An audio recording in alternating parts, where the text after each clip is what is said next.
நமச்சிவாய. திருச்சிற்றம்பலம். சிவாய நமக. சிவசிவாய நமக. நல்லதே நடக்கட்டும். உண்மையில் உங்களுக்கு ஒரு எதிரி உண்டு எனில் உள்ளத்தில் எழும் ஒழுங்கற்ற எண்ணமே என்பதில் நீங்கள் கவனம் செலுத்துங்கள். நானும் என்னை சார்ந்தவர்களும் ஆரோக்கியத்துடனும் மகிழ்ச்சியாகவும் மன நிறைவாகவும் வாழ்ந்து கொண்டிருக்கின்றோம் என்ற எண்ணத்தை மனதில் ஆழமாக விதைத்து கொள்ளுங்கள். அந்த எண்ணமே அதற்கான சூழ்நிலையையும் செயலையும் தானாகவே உருவாக்கிவிடும். எந்த மனது நல்லது நினைக்கிறதோ அந்த மனதிற்கு நல்லதே நடக்கும். யார் ஒருவர் மற்றவர்களும் நன்றாக இருக்க வேண்டும் என்று நினைக்கின்றாரோ அவர் நன்றாகவே இருப்பார். இதை பின்பற்றினால் உங்களுடைய வாழ்க்கை சிறப்பாக மலரும். உங்கள் திறமையை கொள்ளும் முதல் எதிரி உங்களின் தயக்கம்தான். தயக்கத்தை நீங்கள் விட்டொழியுங்கள். எந்த ஒரு மோசமான சூழ்நிலையும் உங்களை பலவீனப்படுத்தாமல் பார்த்து கொள்ளுங்கள்.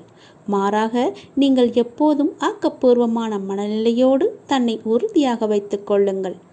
பிடிக்காத விஷயத்தை கண்டு கொள்ளாமலும் வேண்டாத விஷயங்களில் உங்களை கவனம் செலுத்தாமலும் தேவையற்ற கேள்விகளுக்கு பதில் சொல்லாமலும் நீங்கள் இருந்து பாருங்கள்.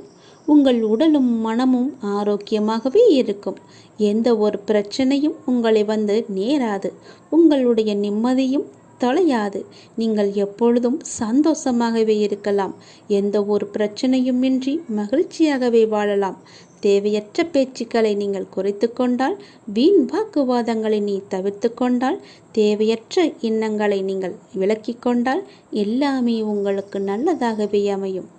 உங்களுடைய எதிரியை உங்களுக்கு அருகிலேயே வைத்துக்கொண்டு சுற்றுமுற்றும் பார்ப்பது எதற்காக? நான் சொல்வது புரிகிறதா? அக்கம் பக்கத்தினர் எல்லாம் உன்னை பற்றி தவறாக பேசுகிறார்கள். அவர்கள்தான் என்னுடைய எதிரி என்றும் நினைக்கிறாய். உன்னை சுற்றியுள்ள உறவினர்கள் உன்னை அப்படி பார்க்கிறார்கள். அவர்கள்தான் என் எதிரி என்று பார்க்கிறாய். எல்லாமே தவறு. உன்னுடைய எதிரி வேறு எங்குமே இல்லை. அவர்கள் பேசுவது இயல்புதான். அவர்கள் பேசிவிட்டு போகட்டும். அவர்களையெல்லாம் நீ பெரிதாக எடுத்து கொள்ளாதே. உன்னுடைய எதிரி உனக்குள்ளேயே இருக்கிறது. நீ அவர்களையெல்லாம் செவிமடுத்து பார்க்காதே. நீ செவி கொடுத்து பார்க்கும்போதுதான் அவர்கள் உனக்கு தெரிகிறார்கள். செவி கொடுக்காமல் பார், அவர் உன் கண்ணுக்கு தெரிய மாட்டார்கள். அவர்கள் பேசுவது உன் காதுக்கு கேட்காது. நீ உன்னுடைய மனதை மட்டும் எப்பொழுதும் அலைப்பாய விடாமல் தைரியமாக ஒரு நிலையில் வைத்துக்கொள்.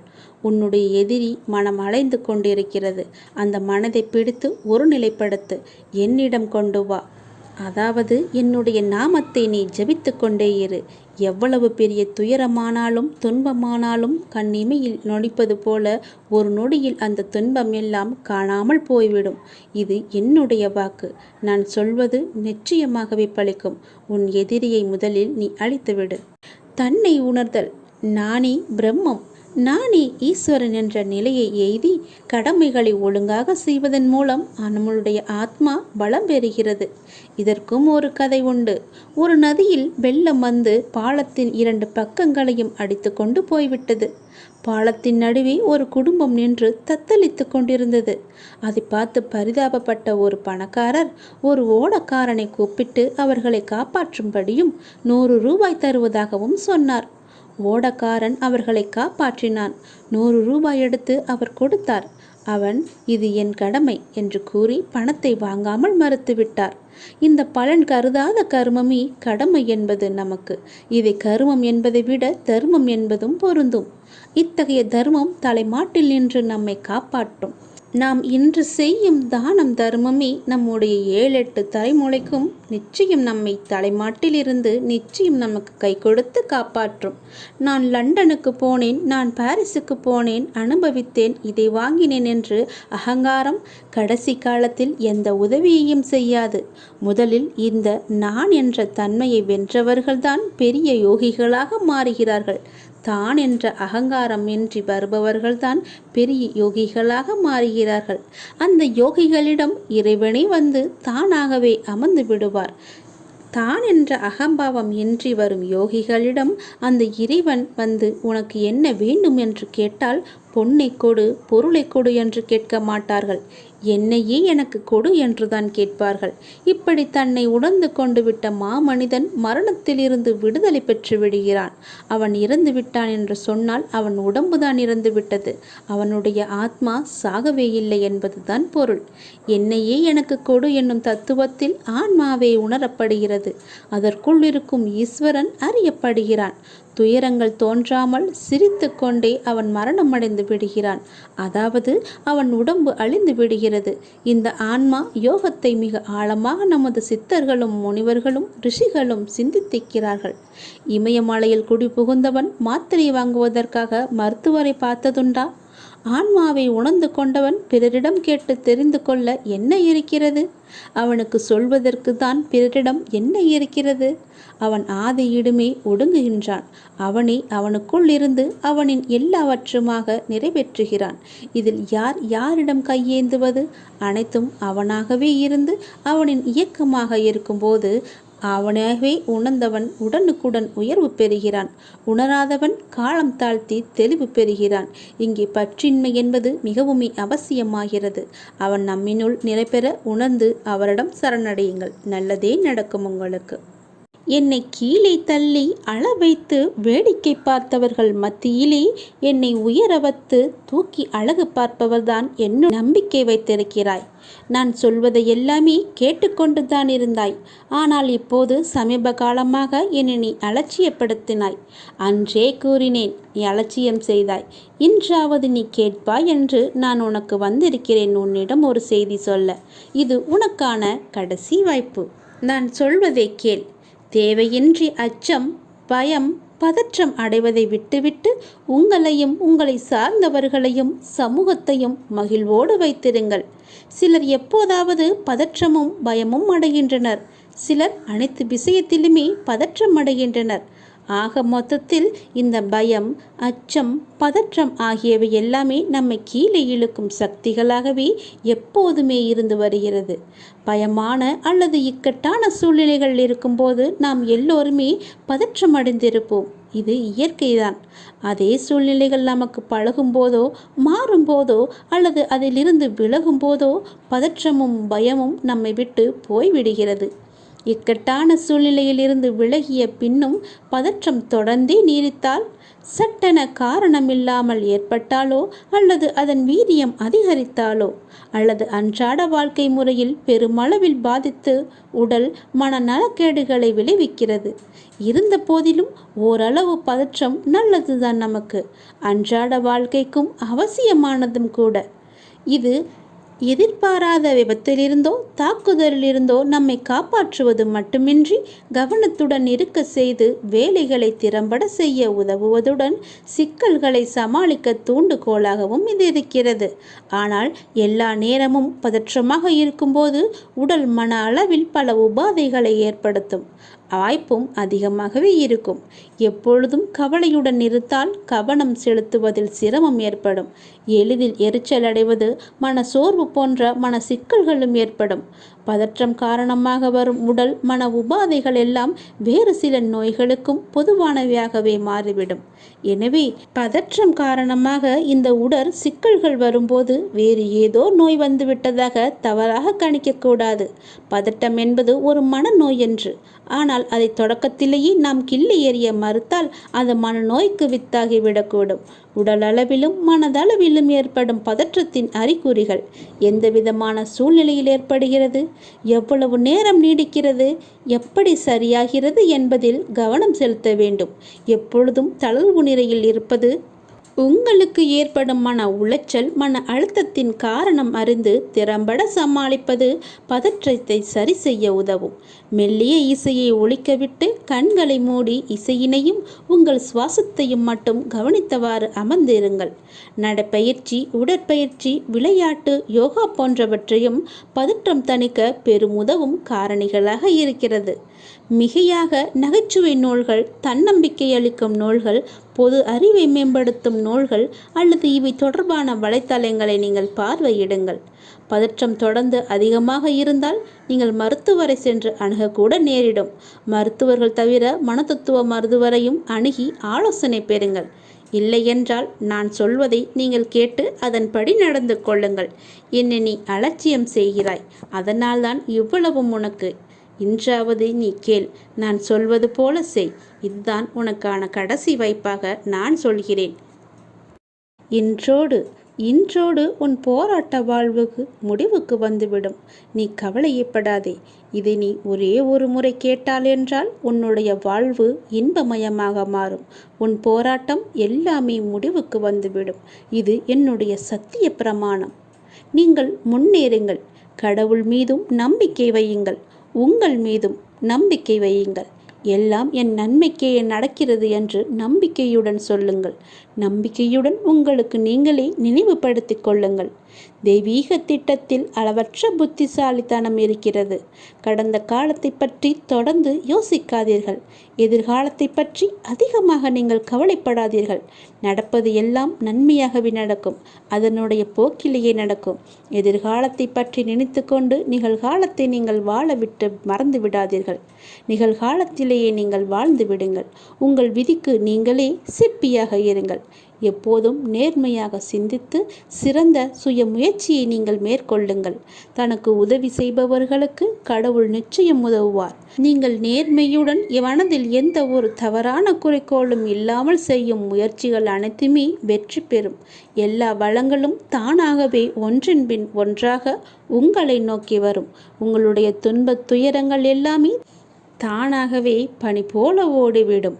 அன்பு, பணிவு மற்றும் இரக்கத்துடன் உங்கள் வாழ்க்கையை நீங்கள் முழுமையாக வாழுங்கள். உங்கள் வாழ்க்கையை தலைச்சிறந்த படைப்பாக்குங்கள்.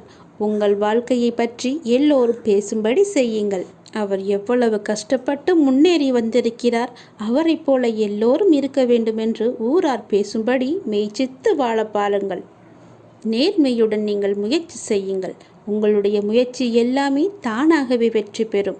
அந்த வெற்றியிலிருந்து தான் உன்னுடைய வாழ்வும் வளம் பெறும். உன்னுடைய வாழ்க்கையில் பல விதமான நல்ல நல்ல மாறுதல்கள் எல்லாம் ஏற்படும்.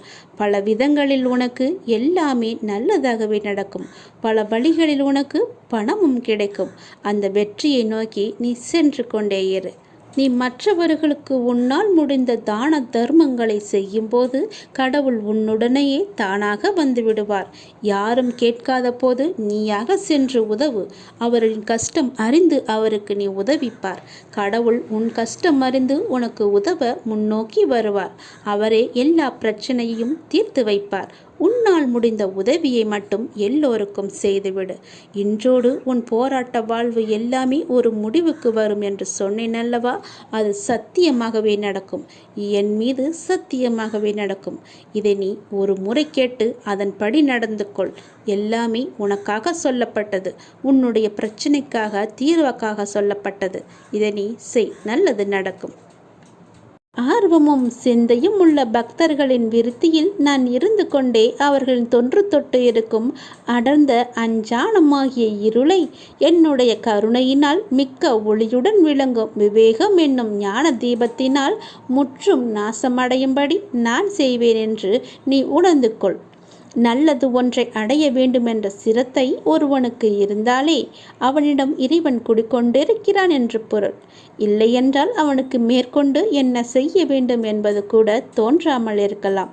ஆதலால் நாம் செய்யும் ஒவ்வொரு செயலின் பின்னணியிலும் இறைவன் இருக்கிறான் என்று நம்புபவனுக்கே பிரபஞ்சமும் அதன் இயக்கங்களும் ஒவ்வொன்றாக புரிய வரும். அது மட்டுமல்லாது அண்டத்தில் உள்ளதுதான் பிண்டமாகிய நம்முள்ளும் இருக்கிறது என்ற இறுதி உண்மையும் உனக்கு தெரிய வரும். செய்யும் தொழிலே தெய்வம் என்று அப்படி செயல்புரிபவனுக்கு தொன்று தொட்டு விளங்கும் அறியாமை என்னும் இருளை போக்கி ஞானத்தை நான் வழிய வந்து தந்துவிடுவேன் என்று பகவான் கிருஷ்ணன் நமக்கு உத்தரவாதம் தந்திருக்கிறார். அந்த ஞானம் அடைந்தவனுக்கு வேறு எந்த பாதையிலும் செல்வதற்கு தோன்றாது. அவருடைய பாதத்தையே அவர் பிடித்து கொள்வார்கள். தன்னுடைய மனப்போக்கை மாற்றுவதால் தன்னுடைய வாழ்க்கையை மாற்ற முடியும் என்று கண்டுபிடிப்புதான் என் தலைமுறையின் மாபெரும் கண்டுபிடிப்பும். எதிர்த்து சண்டையிடுவதற்கு அதிக புத்திசாலித்தனம் தேவையில்லை. புரிந்து கொண்டு விட்டு கொடுப்பதற்கு தான் அதிக புத்திசாலித்தனம் தேவைப்படுகிறது. அனுசரித்து போவதும் அமைதியாக இருப்பதும் மனித வாழ்க்கையின் நிம்மதிக்கான முக்கியமான மந்திரம். நெற்றியை காயப்படுத்துவதை விட முதுகை வளைத்துச் செல்வது எவ்வளவு நல்லது. பேசுவது திறமையல்ல, தனது பேச்சால் யாருக்கும் எந்த பாதிப்பும் வராமல் பேசுவதே திறமை. கோபத்தில் ஒரு முறை விட்ட வார்த்தைகளை மறுமுறை சரி செய்ய முடியாது. அப்படி முயன்றால் அது ஓட்டையான குடத்தில் தண்ணீர் நிரப்புவதற்கு சமம். நல்ல புரிதல் உள்ளவர்களுக்கு சொல்ல தேவையில்லை. புரியாதவர்களுக்கு எவ்வளவு சொல்லியும் பயனில்லை. ஒரு இடத்தில் எப்படி பேச வேண்டும் என்று கற்றுத்தர நிறைய பேர் இருக்கிறார்கள். ஏன் பேசாமல் இருக்க வேண்டும் என்று கற்றுத்தர வாழ்க்கை மட்டுமே நமக்கு இருக்கின்றது. நல்லதை கூட சில இடங்களில் பேசாமல் இருப்பதே நமக்கு நல்லதுதானே.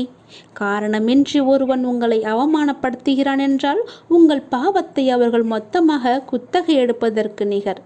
உமக்கு சுபிட்சம் கிடைக்கப் போகிறது என்ற அர்த்தம். அவர்களுக்கு பெரும் கேடு கிடைக்கப் போகிறது என்று நீ புரிந்து கொள். அவர்கள் உன்னை அவமானப்படுத்தினால் சந்தோஷமாகவே அதை எடுத்துக்கொள். அவர்களுக்கு கெட்ட காலம் ஆரம்பித்து விட்டது என்று நீ புரிந்து கொள். உங்களை எவர் புரிந்து கொள்ளாவிட்டாலும் பரவாயில்லை. உங்கள் வழிகளில் நீங்கள் உண்மையாக இருங்கள். எந்த துயர் வந்தாலும் அத்துயரை போக்கி புத்துயிர் அருளும் இறைவன் உங்களோடு எப்போதுமே இருக்கிறார். ஆகவே நீங்கள் எதற்குமே பயம் கொள்ளாதீர்கள். மழையளவு துயர் வந்தாலும் மாமருந்தாய் காத்து நிற்பவன் இறைவன் ஒருவனே என்பதை நீங்கள் உணர்ந்து அவரிடம் நம்பிக்கை கொள்ளுங்கள். அவரே எல்லாவற்றையுமே பார்த்து கொள்வார். மிக பெரிய ஆபத்திலிருந்து உன்னை காப்பதற்காகத்தான் இவற்றை எல்லாமே நான் சொல்கிறேன். நான் சொல்வது உன்னுடைய நலனுக்காக. நான் சொல்வதை தவறாமல் கேட்டு அதன்படி நடத்துக்கொள். சந்தனத்தின் வாசனை திரவியம் அதை தேய்த்தால்தான் காற்றில் பரவுகிறது. ஒரு ரத்தினத்தை வெட்டி மெருகூட்டும் போது அதன் பளபளப்பும் மதிப்புமே அதிகரிக்கும். வெடி உலைகளில் தங்கத்தின் மினுமினுப்பு அதிகரிக்கும். துன்பத் தீயில் இருந்து கண்ணீர் சிந்தும் போதுதான் மனிதன் சுத்திகரிக்கப்படுகிறான்.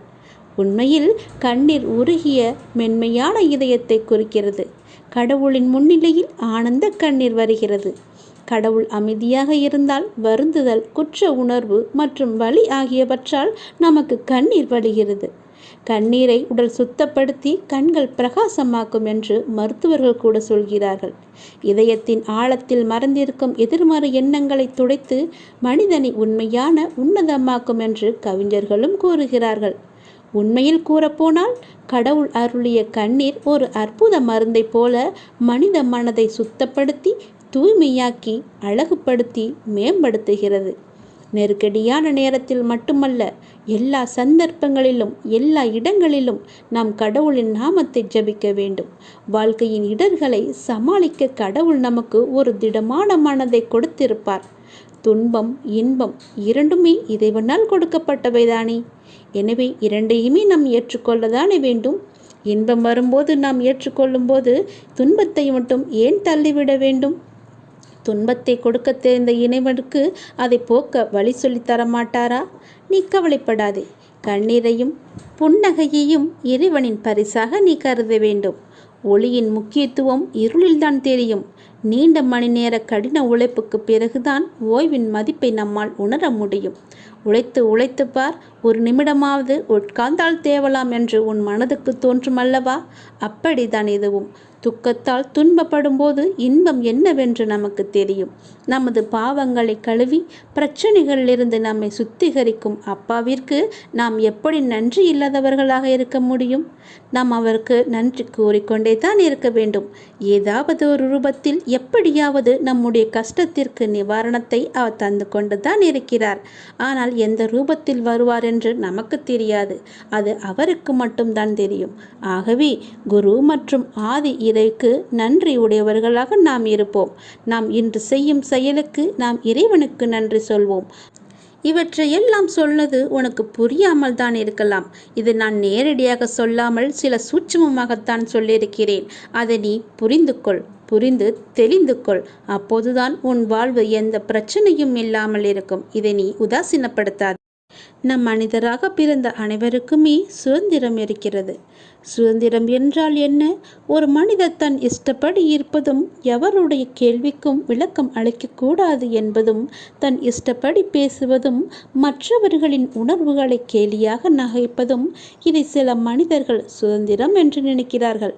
உண்மையான சுதந்திரம் என்றால் ஒரு ஆன்மா இந்த உலகில் உயிர் வாழ நிறைய விஷயங்கள் தேவையாக இருக்கிறது. அதில் வாழும் முறை என்பது மிக முக்கியமான விஷயம். ஆன்மாவுக்கு எல்லா பக்குவங்களும் இருக்கும்.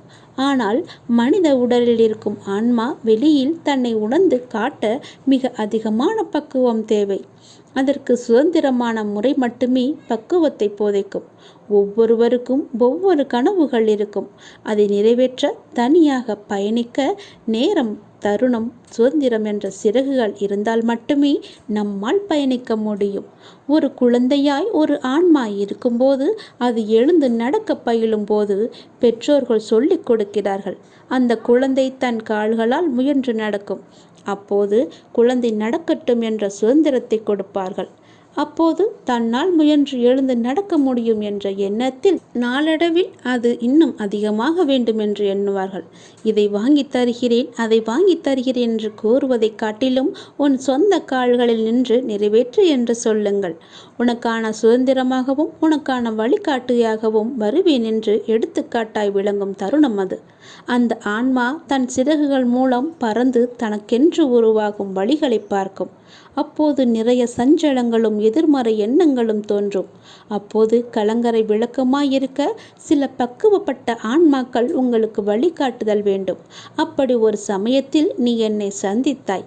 ஆனால் நான் உன்னை சந்தித்து பல ஜென்மங்களாக உனக்கான தருணம் வரும் வரை உன்னிடத்தில் நான் அமைதியாக இருந்தேன். உனக்கே தெரியாமல் உனக்கென்ற ஒரு நேரமும் வந்தது. என் உயிர் குழந்தையாய் என்றுமே நீ இருந்து கொண்டு இருக்கிறாய். நீ படகில் பயணிக்கும் கடலில் என் பாதுகாப்புடன் செல்கிறாய். உனக்கென்ற சுதந்திரம், உனக்கான கனவு. அதில் உன்னை நேர்மறை சாயலில் பிரதிபலிக்கச் செய்வேன். வெற்றி என்ற ராஜ சிம்மாசனத்தில் உன் சிறகுகளை உடைத்தவர்கள் முன்னிலையில் உயர்ந்து நீ நிற்பாய். இது என்னுடைய சத்திய வாக்கு. நான் உன்னை சோதித்து பார்த்தேன். உன்னுடைய அன்பை சோதித்து பார்த்தேன். உன் பக்தியை சோதித்து பார்த்தேன். உன்னுடைய நம்பிக்கையை சோதித்து பார்த்தேன். உன்னுடைய பலம் எது, பலவீனம் எது என்ற விசுவாசத்தையும் நான் சோதித்து பார்த்தேன். உன் அன்பின் ஆழத்தை நான் புரிந்து கொண்டேன். உன் பக்தியின் தூய்மையை நான் புரிந்து கொண்டேன். உன்னுடைய பலம் மற்றும் விசுவாசத்தையும் எவ்வளவு உன்னதமானது என்பதையும் நான் அறிந்து கொண்டேன். எதற்குமே அஞ்சாதே, உன்னோடு நான் இருக்கிறேன். எல்லாமே நலம் பெறும். நாம் கடவுளிடம் எது வேண்டுமானாலும் அவர் அமைதியாக இருப்பதற்கு காரணம் இருக்கும். நீங்கள் கடவுளிடம் பேசுவதை மட்டும் நிறுத்திவிடாதீர்கள். இறைவனிடம் நீங்கள் பேசுங்கள். இறைவனிடம் பேசும் வார்த்தைகள் மிகவுமே வலிமையானவை. இறைவனிடம் திரும்ப திரும்ப ஒரு விஷயத்தையே சொல்லும்போது அது கண்டிப்பாக நிறைவேறியே தீரும். இறைவனிடம் நீங்கள் கேட்கும் ஒவ்வொன்றையும் அவர்கள் கவனித்து கொண்டு தான் இருக்கிறார். உங்கள் பிரார்த்தனைகள் கண்டிப்பாக ஒரு நாள் நிறைவேற்றப்படும். அவருடன் பேசுவதை மட்டும் நிறுத்திவிடாதீர்கள். ஒரு விஷயம் நமக்கு நடக்க வேண்டும் என்றால் இறைவனிடம் முறையிட்டு கொண்டே இருங்கள். இது நடந்தே ஆக வேண்டும், இதை சரி செய்யுங்கள் அப்பா என்று சொல்லிக் கொண்டே இருங்கள். நிச்சயமாகவே அவர் உங்கள் பிரார்த்தனையை நிறைவேற்றி தருவார். நம்பிக்கையோடு இருங்கள். அவர் தருவார் என்ற நம்பிக்கையோடு இருங்கள். நம்பிக்கை இருந்தால் அந்த வானமும் நமக்கு வசப்படும்.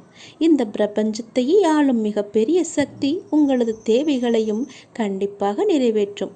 இறைவனால் நிறைவேற்ற முடியாத அளவிற்கு பெரிய பிரார்த்தனைகள் எதுவுமே கிடையாது. அவர்தான் அந்த பிரச்சனையை உருவாக்கியவர். உருவாக்கியவருக்கு பிரச்சனையை தீர்க்க தெரியாதா? உங்களுக்கு தேவையானதை கண்டிப்பாக அவர் வழங்கி கொண்டே இருப்பார். அதை யாராலும் தடுக்க முடியாது. இதுவரை இறைவன் கொடுத்ததற்கு இனி கொடுக்க போவதற்கும் என அனைத்துக்குமே நீங்கள் நன்றி சொல்ல வேண்டும். நன்றி சொல்ல மறவாதீர்கள். உங்களை கைப்பிடித்து வழி நடத்தி கொண்டிருக்கும் சக்தியை முழுமையாக நம்புங்கள். நீங்கள் யார் மீது ஒருவர் மீது நம்பிக்கை வைத்திருக்கிறீர்களோ அது முழுமையான தூய மனதுடன் கூடிய நம்பிக்கையாக இருக்க வேண்டும். எது செய்தாலும் அசைக்க முடியாத நம்பிக்கையாக இருக்க வேண்டும். அப்போதுதான் அவருடைய முழுமையான லீலைகள் நமக்கு தெரிய வரும். என்றுமே அது உங்களை கைவிடாது. உங்களுக்கு வேண்டியது அனைத்தும் வாரி வழங்கும். உங்களுக்கு வேண்டிய அனைத்தையும் பெற்று நீங்களும் உங்களை சார்ந்த அனைவரும் மகிழ்ச்சியோடு வாழ்வீர்கள். அதற்கு அவரே துணையாகவும் இருப்பார். நீங்கள் செய்ய வேண்டியது எல்லாம் அவரிடம் நீங்கள் தினமும் பேசிக்கொண்டே இருப்பது மட்டும்தான். என்ன அப்பா, எப்படி இருக்கிறீர்கள் என்று ஆரம்பித்து எல்லாவற்றையுமே பேசுங்கள். எல்லாவற்றிற்கும் அவர் நிச்சயம் பதில் தருவார். ஆனால் அந்த பதிலுக்கு நீங்கள் கொஞ்சம் காலம் காத்திருக்க வேண்டும். உடனடியாக நடக்க வேண்டுமென்றால் அது நடக்காது. சிறிது காலம் பொறுமையாகத்தான் இருக்க வேண்டும். இப்போது நீங்கள் செய்ய வேண்டிய மிக முக்கியமான காரியம் என்னவென்றால், உங்களுக்கான காரியங்கள் நிறைவேறப் போகும் இந்த நாட்களில் மிக பொறுமையாக இருப்பதுதான். நீங்கள் பொறுமையுடனும் நம்பிக்கையோடும் இருப்பதுதான் அவருக்கு நீங்கள் செய்யும் வழிபாடு, தொண்டு என்று கூட வைத்துக் கொள்ளலாம். அவர் உங்களிடம் வேறு எதுவுமே கேட்கவில்லை. நான் உங்களுக்கு செய்து தருகிறேன், அதற்கு பதிலாக நீங்கள் என் மீது நம்பிக்கையும் பொறுமையாக இருங்கள் என்று சொல்கிறார்.